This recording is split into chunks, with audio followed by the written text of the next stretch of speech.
basic mouthpiece stuff. Mouthpieces are pretty simple, believe it or not. So the outside part is what we call the rim. Basically, it's what controls articulation mostly and how much of the actual mouthpiece is covering up your skin. If your mouthpiece doesn't feel great, I'd start by thinking about the rim of your mouthpiece first. Then you have the cup of the mouthpiece. This is the shape of the mouthpiece. It generally is going to give you most of the tone of the mouthpiece is going to come from how it's shaped. That's actually true for most instruments in general, that the tone comes from the shape of the instrument. And then right here at the very end where the cup and the shank meet is what's called the bore. And that's going to be how large the opening is that the air passes through.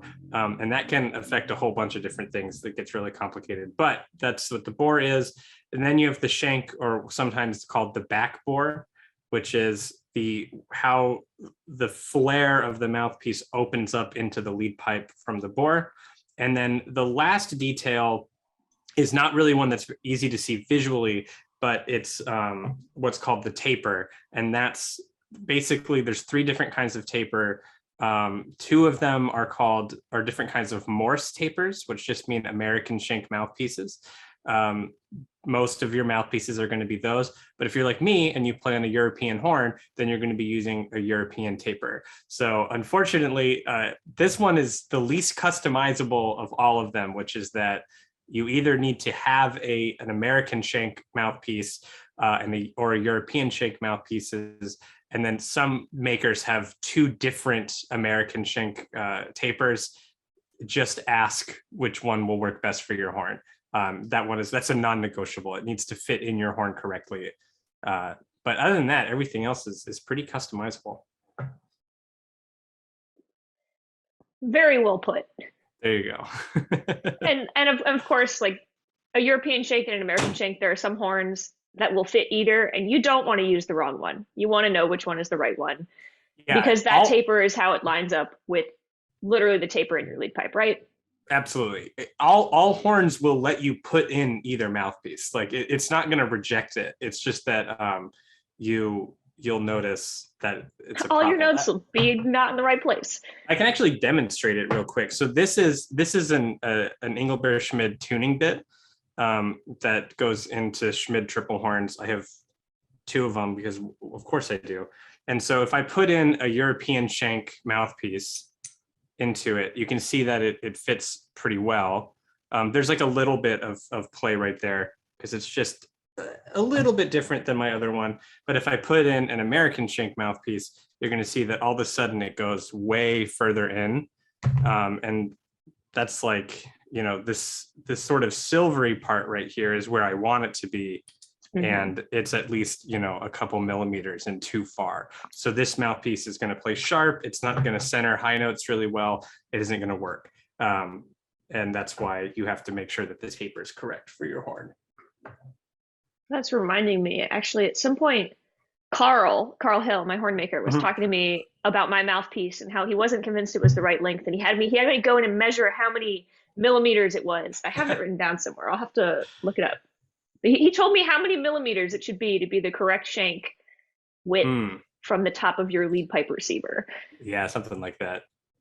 I will say, I'm sure it's a question we'll get to later, but one of the best, because you mentioned Carl Hill, actually, one of the best places to start with mouthpieces, if you're unsure of, is to get a mouthpiece from your maker of your horn.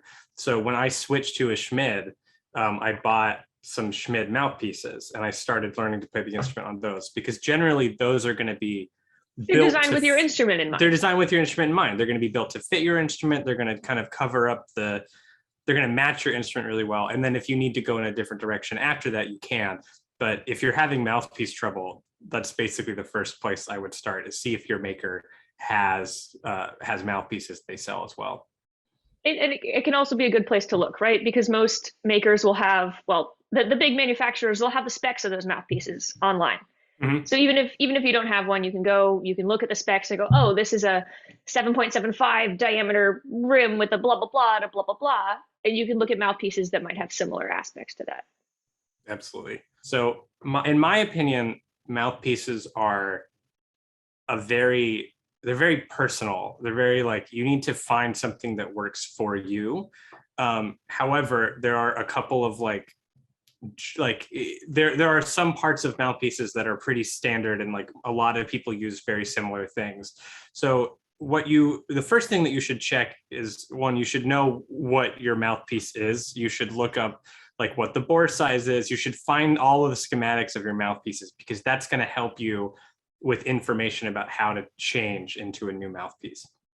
So you look up your mouthpiece and you see that it's like a pretty standard mouthpiece. It's got about a 17 millimeter diameter, 17.75 millimeter diameter. That's pretty normal. It's about a 14 bore size. That's pretty good.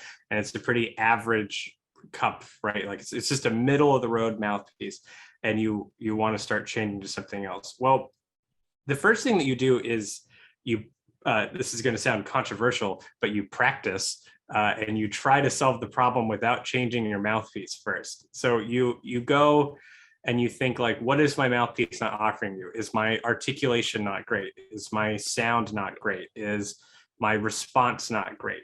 All of these questions that you can ask, and you try to solve them on your own.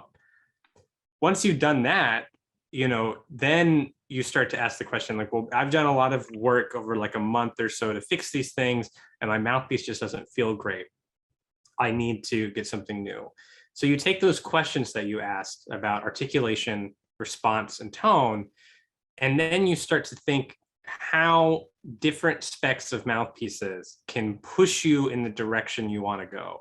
So it's never about like buying a mouthpiece or changing to a mouthpiece that has certain specs because it will give you the sound that you want. It's about moving in the direction that will push your sound in the right way. So for example, if you are already playing on a mouthpiece that has like a really like you're playing on a mouthpiece that for some reason has like a really round rim. It's just like not very well defined. It's a really soft rim. Something like the Nicky Cash rim from the Sanford from Hauser, right? This is one of the most like rounded rims that they make. Mm-hmm. So if you happen to be starting on that mouthpiece and you wanted to fix your articulation, you would just go to something more firm in the mouthpiece world, and that could actually lead you to something very like more regular, more average, something like like the Hauser or the Houghton H1 rim, right? So you've actually moved from something that's like on one end of the extreme towards the middle. You didn't just skip over to the most firm mouthpiece you could find to fix your articulation. You just moved in the direction. So the idea is taking small gradual steps to see where that point of change is going to be, instead of just going, yeah, you're not like jumping from you're not going to move from like a Lasky mouthpiece, which has like a 14 bore, all the way to a Marcinkiewicz mouthpiece that has a 5 bore because you want a darker sound. Like you're not going to make that big of a jump. You're going to be doing these things incrementally. You're going to be moving in directions that encourage your healthy changes in your playing practice. Absolutely. Just like small little steps. And you might be thinking like, well, that sounds really expensive because I have to buy a lot of mouthpieces and I have to do it one step at a time. The trick is that just about every single maker or seller will ship you out dozens of mouthpieces for trial. They will let you try mouthpieces, and you can sort of get several of those gradual improvements or gradual moves in order, so that you can like move from one to the other as you're practicing and find which one fits for you. So always try mouthpieces before you buy them. Most people are going to let you do that. So I think that kind of flirts with another question that we had from somebody else, which was, how long do you need to play on something to figure out if it's for you? Like if I'm going through this process, I've shipped myself out 100 Shilkies. I've shipped myself out 100 Shilkies, and I'm testing them one by one from tiny increments to bigger increments of change. How long do I need to spend on each one to have an idea of, is this a mouthpiece for me? In my experience, sometimes it can take like a month before you really figure out that something's good for you. But I do think that there are some things that you notice right away. For example, I think articulation, I think you can tell right away if something is going to work for you in terms of articulation. If you put it on your face and it just does not feel comfortable and you are having trouble articulating notes, then it's probably, the rim is probably not the mouthpiece for you. But some of the more like tricky stuff with like response and tone can sort of take a while. It's good to have like 2 or 3 pieces or excerpts that you can play really well. Like my go-to is always Brahms 3. I play the solo from the third movement of Brahms 3 on just about every mouthpiece and horn I ever try, because I know it's something that I should always sound good on. And as long as I can play that sounding good, then I know I'm moving in the right direction. And then you fall into the trap. A lot of people fall into the trap when they're trying mouthpieces of trying to play the hardest stuff and see if that works. Every convention center has the joke about people playing nothing Beethoven like hearing 7. people playing short call on a brand new mouthpiece. Short call and Beethoven 7 on a mouthpiece and Shostakovich 5, and that those extremes are not what you're that's not the day-to-day playing. Yeah, that's not the normal playing that you're buying. That's the stuff that you have to practice to get better at. You don't buy equipment to get better at that kind of stuff. And so that's why it's really important to have a couple of pieces that you know you can play well every day, and that will always make you sound like you. And that's what you're using to test these different mouthpieces out. Did we answer that question? I don't know. I think we did. I think we did. Saying it takes about a month to hear larger ideas like tone, endurance, just general sound concepts. But like almost immediately, you should be able to tell things like strength of articulation. Something I know, once I bought a new mouthpiece cup because I was trying to have more solid like double fortes, triple fortes. I felt like I was blasty and blary when I got there. And I'm looking at larger bores and deeper cups. And stuff like that is going to be easier to tell more immediately than, like, again, depth of tone, endurance. What do you think about flexibility? Would you say that's a long term or a short term? Well, yeah, flexibility is this is another thing where like flexibility is a long-term horn problem in general. I mean, it's so you can't make your muscles react faster overnight, and these changes, the important thing to remember about all mouthpieces is that we're dealing with millimeters here. Like, these are incredibly small differences in almost every mouthpiece. You have to go to the extremes before you're making huge differences that affect everything. So in a game of millimeters like that, flexibility is another one where, as long as you aren't feeling uncomfortable and like your lips aren't like in pain after you've played a mouthpiece, it probably is going to take some more time to really figure out that that it's working for you.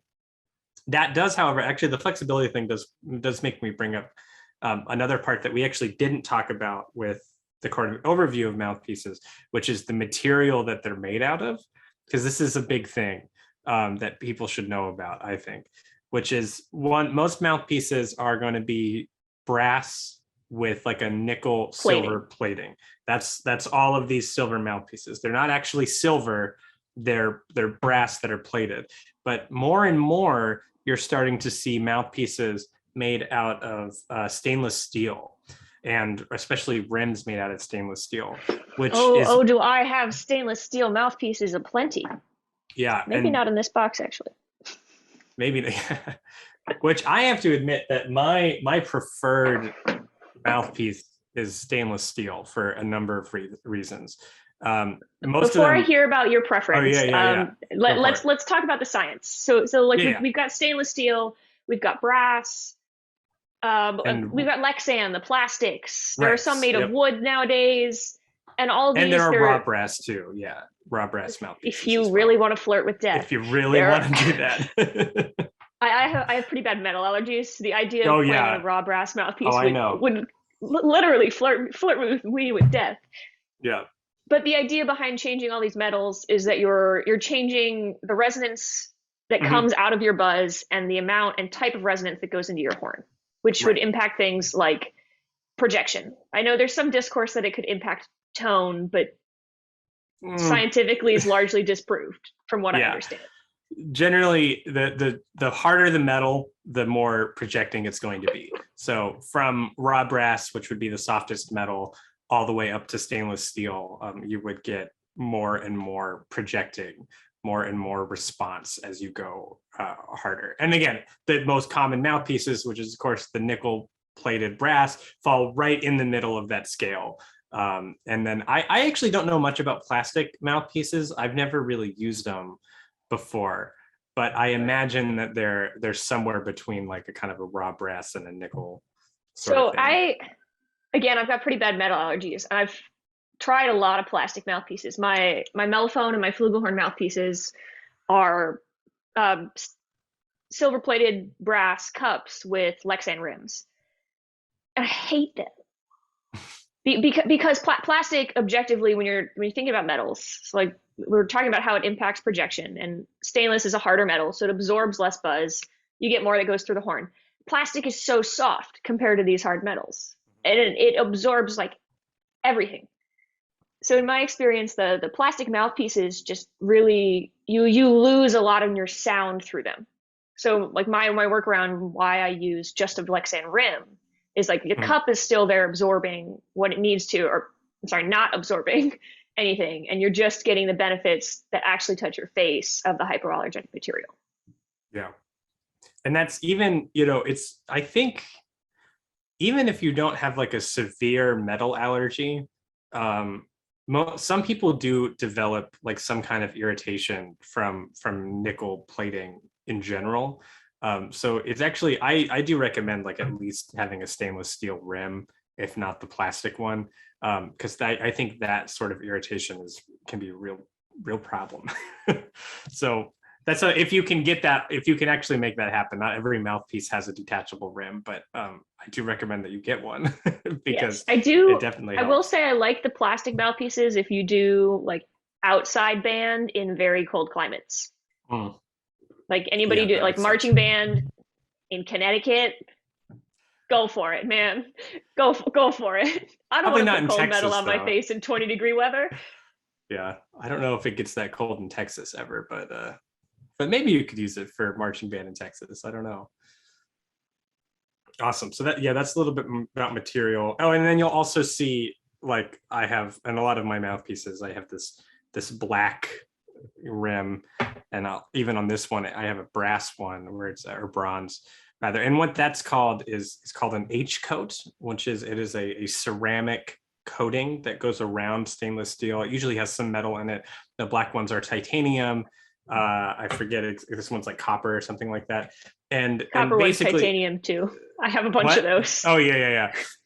So those are basically, you take a stainless steel mouthpiece and then you coat it in another coating. It's supposed to make things respond different or feel different. I have found that they really don't make that much of a difference, the coating versus regular stainless steel mouthpieces. They call it like some makers will call it like how slippery it is, or how, and that's just basically like how much friction it goes on your face as you move. I haven't found that there's too much of a difference, other than like the fact that it's stainless steel is comfortable for me, and then the coating is, I Mm-hmm. actually use it more just to tell the mouthpiece rims apart from each other. So if I buy a new mouthpiece rim, I try to get it in a different color so that I can tell what shape it actually is, without having to like read the little numbers on it. Mm-hmm. But that's my own thing, because I have a couple duplicates that I just keep track of. Awesome. I think talking about material, we kind of conjuncts with our thoughts on 3D printed mouthpieces. Interesting. That I that, have that not was run it. that was a fun one. I haven't run into like a 3D plastic printed mouthpiece. And I saw this question, and the closest thing I thought of was the Schmid. Someone asked me this question, which The is what's Schmidt the difference? Digitals. The Schmid Digitals, yeah. And so these two mouthpieces are Schmid 85 and the Schmid 8.5 digital. They're the same mouthpiece, except this one has none of the extra metal that's around the cup of the mouthpiece. There's actually like, this is not like the actual shape of the inside of the mouthpiece, right? Like there's extra metal on the Mm-hmm. outside, which is why sometimes it can be really hard to see what a mouthpiece actually is from Looks the like. outside. Yeah, so you need to get those diagrams and those specs from the maker. But this Yeah, is you can see that actually, in this plastic yeah, one. yeah, the plastic ones. There's, yeah, exactly. So the actual inside part is what the mouthpiece is, and the outside part is just extra stuff. And so this is what the mouthpiece actually looks like on the inside, because the Schmidt Digitals have shaved off all of that extra metal. I don't know if maybe you've actually used a 3D printed plastic mouthpiece, but in my experience, it is nice to have like a lightweight mouthpiece. But again, it's one of those things that I don't think makes enough of a difference to be like a consideration at the start of the process. Like you want to focus on those basics of rim size, cup shape, and bore. And as long as you are working on those three things, most of the other stuff is going to come down to just like comfort and preference. And then maybe like on the day you're trying mouthpieces, you think that like one is better than the other, and you go with that. So I don't know if the versus the Schmidt Digital or the Schmidt regulars, if it's so I think big those were two difference. very different takes on the question. Oh, interesting. I'm gonna come back to what you were saying. I have a couple students who experiment with the 3D printed mouthpieces, and I gotta be honest. Again, I'm not too fond of plastic, and all of those 3D printed mouthpieces are getting printed in plastic. It can be a very affordable way to try out different things. But again, with the 3D printing and the technology that we have, I'm skeptical that they could come down to, again, like these micrometer adjustments that we're looking at in like bored out, drilled, manufactured metal mouthpieces. So if your 3D printer is super exact and you're gonna, because you have to hand sand them down to get them playable, which I'm also like, if you're hand sanding them, how many of these millimeters are going away? Yeah. I like the idea intellectually, but in practice, I'm not sure that kind of experimentation would be super helpful versus just like, hey, can I borrow your extra mouthpieces for a week? Hey, can I borrow your extra mouthpieces for a week? Which is a very affordable way to try a bunch of different mouthpieces. Yeah, exactly.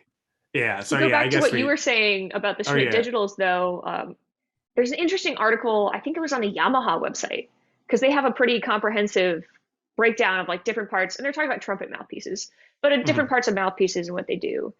And they were talking about heavyweight mouthpieces. So that would be the opposite of what the Schmidt Digital is. So instead of getting rid of all the excess metal, they're adding extra metal to the cup area to make the mouthpiece heavier. And what it was talking about is how adding that extra metal, again, it's going for the idea of absorbing less buzz because now your mouthpiece is harder without changing the metal. So getting the darker tone of having more resonance through your horn without getting the projection changes we were talking about with like stainless and titanium. And I actually have one of these in here, which is this funky mouthpiece called a Marcinkowitz mouthpiece. These are out of Portland, Oregon.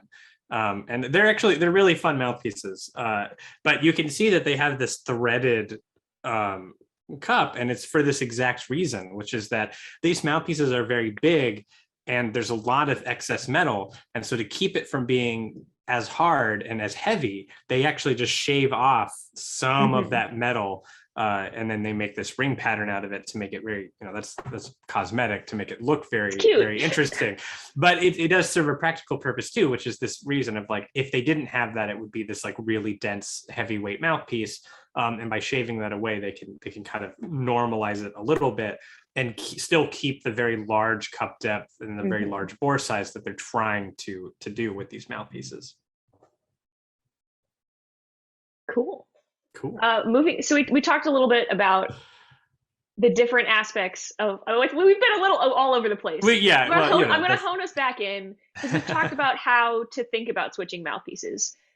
How do you actually do it? You got a new mouthpiece in, you want to test it out. What's the best way to do that in practice when you also have to sound good and play in ensembles and be a music student? You can't just like take 2 weeks to sound terrible and then emerge from the ashes.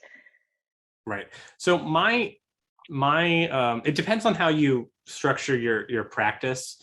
Generally what I do, and this method could work for other people, is that I usually warm up on the new mouthpiece every day when I try it. And some people do that differently. They warm up on the old mouthpiece and then switch later. But I actually like to warm up on the new mouthpiece. And part of that reason is because this is something that our teacher would talk about a lot, which is Bill Purvis, which is that you kind of when you switch mouthpieces, you're sort of like shocking your system into playing a different way.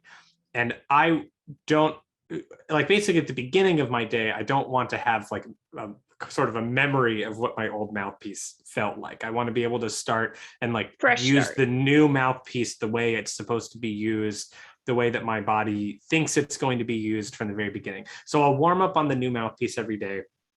And if I'm not confident with it, then in rehearsals and important stuff, I'll go back to the old mouthpiece. You know, it takes like only a couple notes to sort of like remember Can I how clarify the old something, mouthpiece Scott? goes. Yeah. When you say warm up, I'm assuming you mean like your whole fundamentals routine. Yeah. So I meant to clarify that. Yeah, when I say warm up, I include my entire fundamentals. I don't. Some people break it apart. However you define that word for you, whether it's like the first notes of the day or your entire fundamentals routine. When I say that, I do mean the entire fundamental routine. So my first practice session of the day basically is going to be on the new mouthpiece. And then if I'm not feeling great about it, I can switch back to the old mouthpiece for like important stuff like rehearsals or practice, things like that. But generally, yeah, it's starting the day and doing some fundamental work on the new mouthpiece, seeing how it feels. That's sort of the first step. Then you're going to do like a week of that.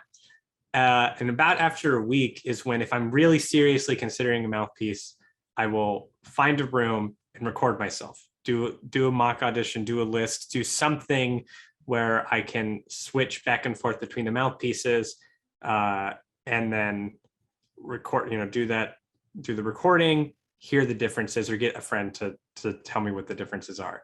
And then I think this is the really important part. You have to wait to listen back to those until you've forgotten which mouthpiece is which, because you will always You'll be biased. You'll be biased. You will assume, you will have some knowledge. You wait, you forget what the mouthpieces are, write it on a piece of paper or something and label the files like number 1, number 2, number 3. Don't look at it. And then you form your opinion based off of that. And if it seems like a good fit for you, you go for it and you make the switch and you use it a little bit more regularly. Now, the thing is, though, the other thing about this, though, is, again, we're talking about making incremental differences, right? So if you're making an incremental difference in your mouthpiece and it's not this huge jump or this huge change, it's going to be okay to sort of toe the line between the mouthpieces, right? And sort of give yourself time to figure it out. If you're making a huge change, it's going to be much more difficult to like make this transition and sort of keep both mouthpieces in your rotation as you're switching. And that's another reason why generally making a huge jump like that is not very advisable, because it's just a hard thing to do. Whereas like if you're moving from like a lasky, but you want a more, like you want a little bit more refined mouthpiece with a detachable rim, right? Laskies don't have detachable rims; they're designed to be cheap. So you move on to the next one, and you move on to like an Atkinson B12, right? The Tom Greer model. Basically the same mouthpiece, except a little bit bigger bore, a little bit deeper cup, a little bit straighter shape, right? It's basically the same mouthpiece, but you just move that direction. Going back and forth between those two mouthpieces is not going to be a big deal as you're sort of getting used to them. So it's okay to, you don't have to like, make the switch and then throw your old mouthpiece away. You sort of keep them, and you can actually learn a lot from keeping them around. So this is a great setup for one of the other submitted questions.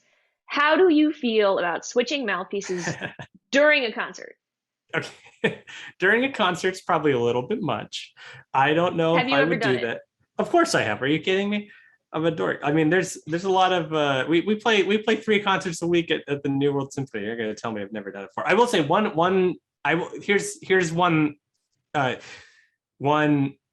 I would say acceptable reason why I've done it, which is I was playing Alpine Symphony. And for the last solo, I switched to, this is before I had my triple, I switched to a descant horn. Yep. And that descant horn needed a different mouthpiece than my double at the time. So that technically I did switch mouthpieces for that one, but I also switched horns. And a lot of times when I play Wagner tuba, I will leave a mouthpiece in the Hmm. Wagner tuba. And so that way I don't have to like grab the instrument and then switch my mouthpiece. Like I'll just have a separate mouthpiece for the Wagner tuba. And that, so technically I'm switching mouthpieces in that case too. But again, I very small holistically, differences. Yeah. yes, I holistically agree with that. Like when I'm playing auxiliary instruments, like when I play descant, I have a descant mouthpiece. It is tiny, it is shallow, it is small, and it does great things for descant horn. And when I play Wagner tuba, it is deep and open and setting me up for success down there. But like if I'm just playing my hill, I'm not switching mouthpieces in the middle of the concert. There is nothing that switching mouthpieces will do for me other than make me more anxious about something being different.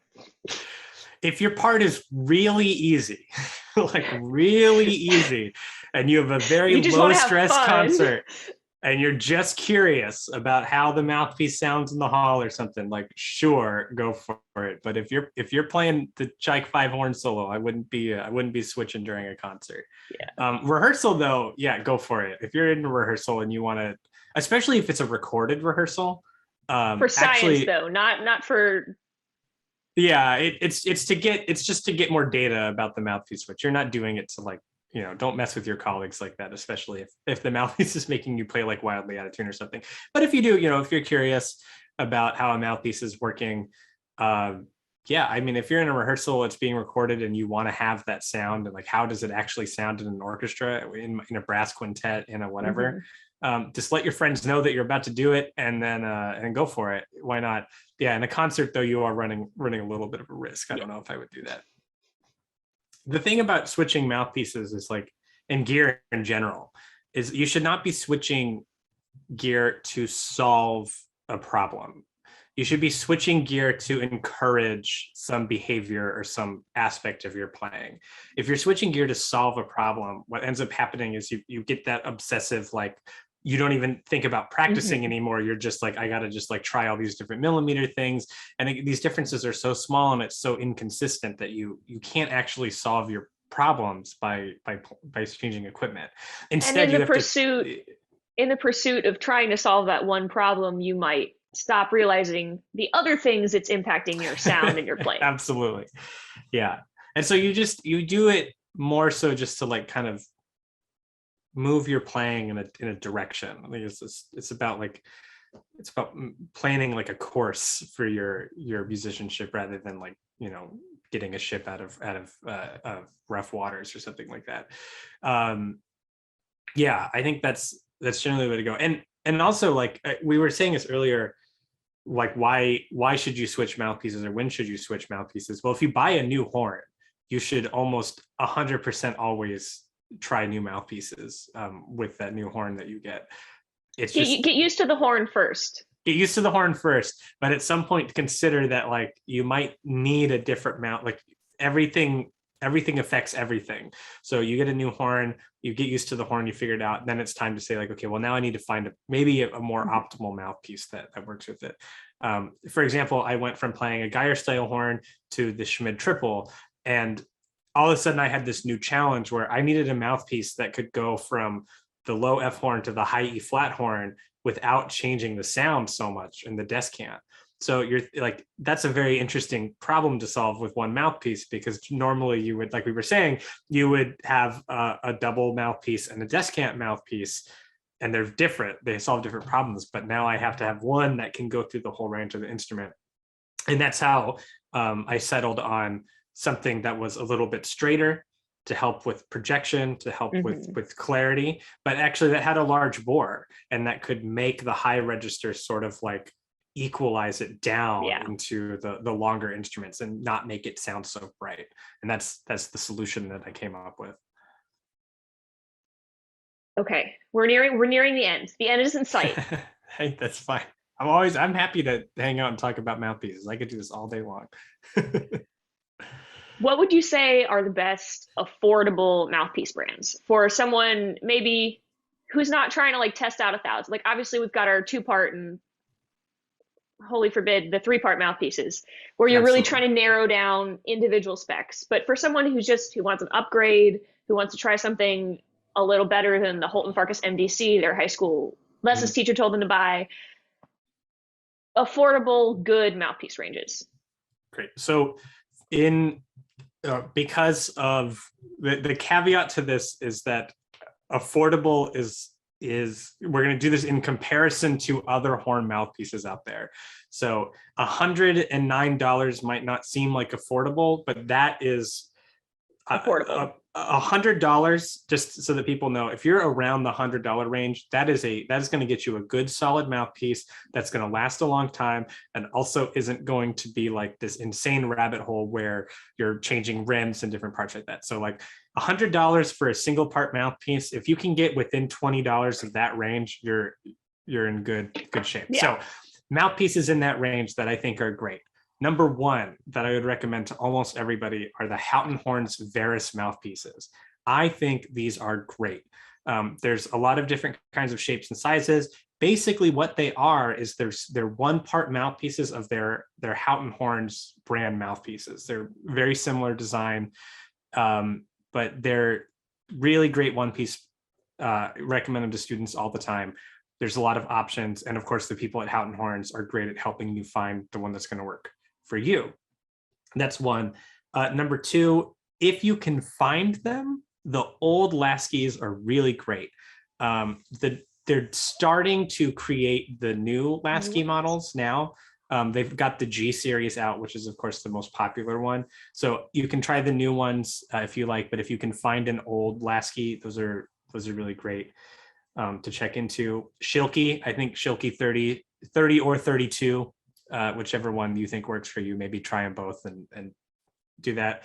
And then the last one I would recommend is the Hauser San Francisco one piece mouthpiece that they make in stainless steel. So you have to make sure that you get the right one because there's a 2-part one.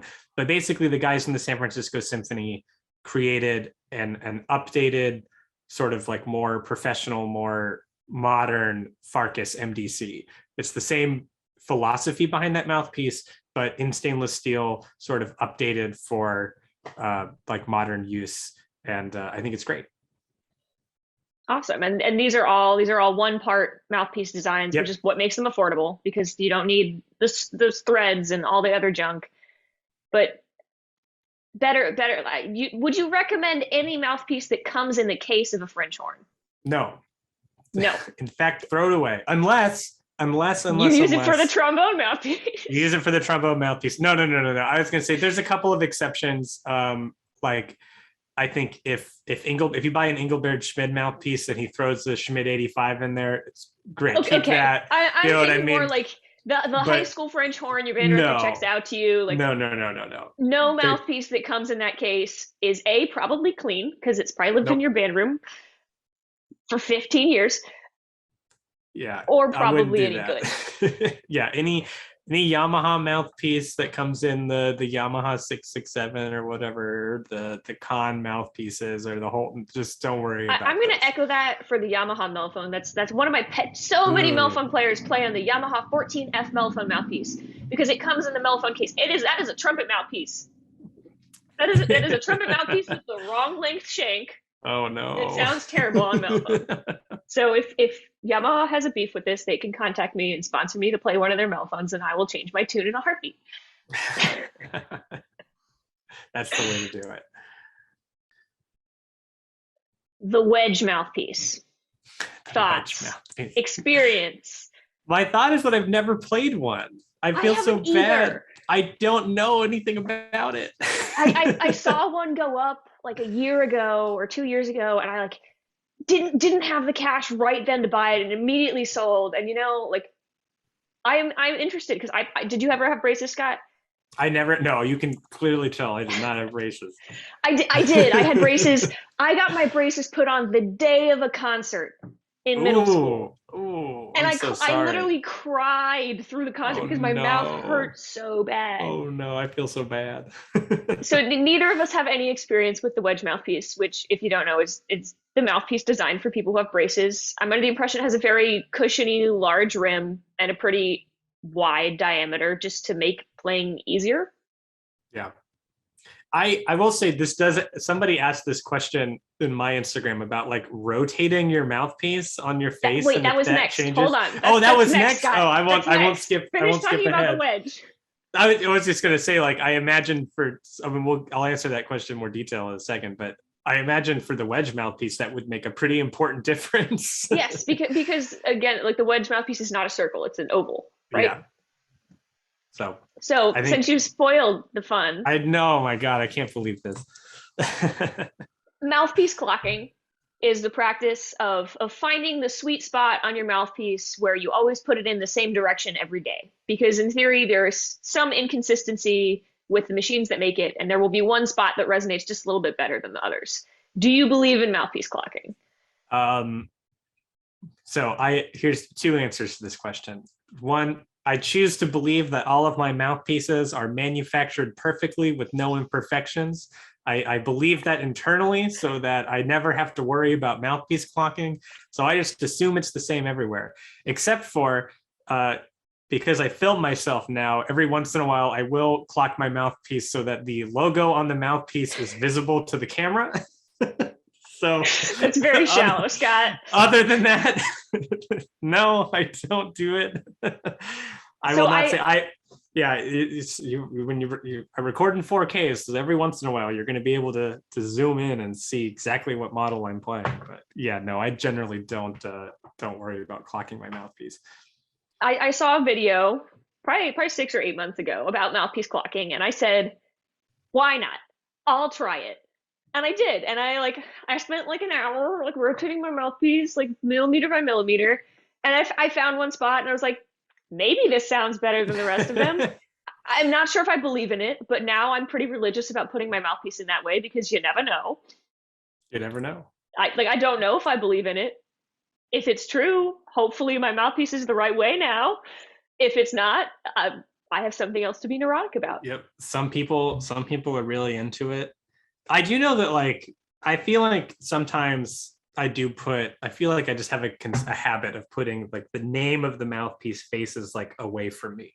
So like wherever that's etched on the mouthpiece, that goes out towards the audience. And then most of the time, then that means that the number or the designation of what kind of mouthpiece it is faces me. And I guess that is my optimal Vanity, position. thy name is Scott. It's just completely about letting people know what equipment I play on. But so I've got 2 questions left on this list. Sure. Have you ever tried a trumpet mouthpiece on a horn? I've never tried a trumpet mouthpiece on a horn, but I have tried a horn mouthpiece on a trumpet. So, I hate that for you. Continue. It doesn't really work. I mean, you're going to get notes out, but it's the wrong shank size. It's the wrong shank size. And that's the other thing. I think the trumpet mouthpiece on the horn, it's not going to actually go into the horn, right? So like unless you have some adapter that narrows the shank, it's not going to work. So soapbox for a second. Adapters for mellophones. Terrible idea for a number of reasons of why you don't want to play a French horn mouthpiece on a mellophone. Just that where we talked about how the shank of the mouthpiece goes into the taper of the lead pipe and how these 2 different tubes need to line up. And the second you throw a mouthpiece adapter in a mellophone, that taper is out the window. And the ergonomics and the science behind why your instrument resonates don't work anymore. So that's my pitch on that. I have this, which don't tell Eric. I think Eric knows I still have it. He loaned it to me.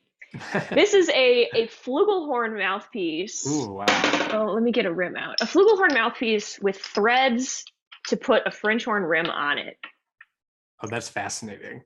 Yeah. So, and it doesn't go all the way down either because it's obviously the threads have been changed. But you put a French horn mouthpiece on this flugelhorn. Yeah. I hated it. I just used my flugelhorn mouthpiece to play flugelhorn instead. So suck it up, Buttercup. But I thought it was really interesting. He said it was something, this is Eric Rolski. He said it was something his father had made when he was trying trumpet and flugelhorn things. So interesting. So that's my cool mouthpiece. I guess it's technically Eric's mouthpiece, but the pandemic happened and we didn't have any more lessons, and then I left New York. So you're just a train ride away. You're just down the street. I'll just keep it in my purse at all times in case I ever see him on the street. So the last question arguably the Mhm. most important question submitted by Of one of course. my students. If your mouthpiece was a dog, what kind of dog would it be?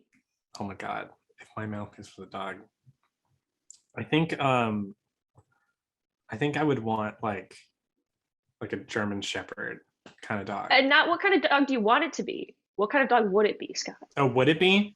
Hmm. Oh, I mean, I think I've got like a good a good golden retriever mouthpiece right now, like it's great to have around. It's got a lot of energy.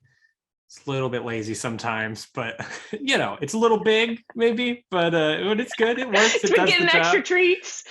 I think but yeah, I think ideally, if you get one day I'm gonna find that German Shepherd mouthpiece that just is like Good hard at what work it and serious does. all the time, you know, just a high energy, high efficiency kind of thing. But right now I've got a golden retriever that's doing a pretty good job. Okay. But that's all, I think. There we go. Do you have any other thoughts on mouthpieces you'd like to throw in the bucket?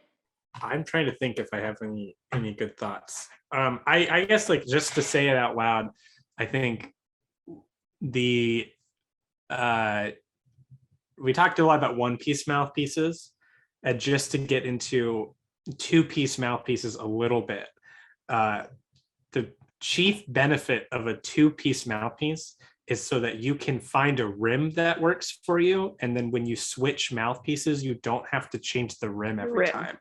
Because what happens a lot when you have a bunch of one-piece mouthpieces you're switching from, you're changing every single Everything. variable at the same time. Yeah, and it can get really complicated. So I do think that like if your mouthpiece has a two-part option that you want to buy, it is worth the investment to be able to start changing rims.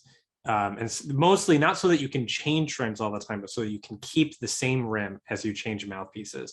Like I haven't changed the rim of my mouthpiece since like high Yeah, but school, both of but us I've changed mentioned that mouthpieces we all the we've time. pretty Yeah, much played on the same rim for a long yeah. time. And then I guess the last thought about mouthpieces is to remember that like your body is the instrument as much as the instrument is the instrument. So don't try to find something that like is the perfect mouthpiece for a French horn player. You need to find the one that's the perfect mouthpiece for you. Everyone's lip size and shape is different. Your natural inclination to play brighter or darker is different. And Hmm. so what might be a really tubby and dark mouthpiece for somebody else is actually going to be the perfect fit for you. And so that, again, it's just that very beginning thing, like we were saying about changing mouthpieces, which is you're asking yourself questions about what you want to sound like, and you're moving in that direction from the mouthpiece that you're starting at. And you're not trying to say like, oh, I need a dark mouthpiece. That must mean I need a really deep cup and a really large bore. Because that actually might not be what you need Yeah. to make that happen. It just could be a way that generally everybody needs. I have a naturally very dark and like unfocused sound. Like I have to sort of work to bring it I in wish. focus and make it brighter. Like I have to I do have the that. brightest, It's brightest, tiny, thin sound known to man. but see, if we played the same mouthpiece, it We would would sound yield different totally results. different. And so that's like why I have to do different things to make with my horn to move my sound in a direction that like still keeps that dark color but focuses the sound a little bit more for me. It's why I play on generally straight, don't use the bowl mouthpieces anymore. I use the straight cones V because it's cups. V cups, a little bit more a little bit more narrow, a little bit more focused sound. Okay, cool. That works for me though. Somebody else could have the opposite problem where, like they need a bowl cup because their sound is a little bit too bright, a little bit too directional. Hmm. So they need something to mellow it out. It's all very personal, and it starts from your body and then goes into your instrument. So mouthpieces, that's what, when I was saying mouthpieces are personal, that's kind of very literally, it is your person that is going to decide what mouthpiece you need to play on. Very good. Well, thank you for chatting about Yeah, mouthpieces with me today. of course. I'm always happy to.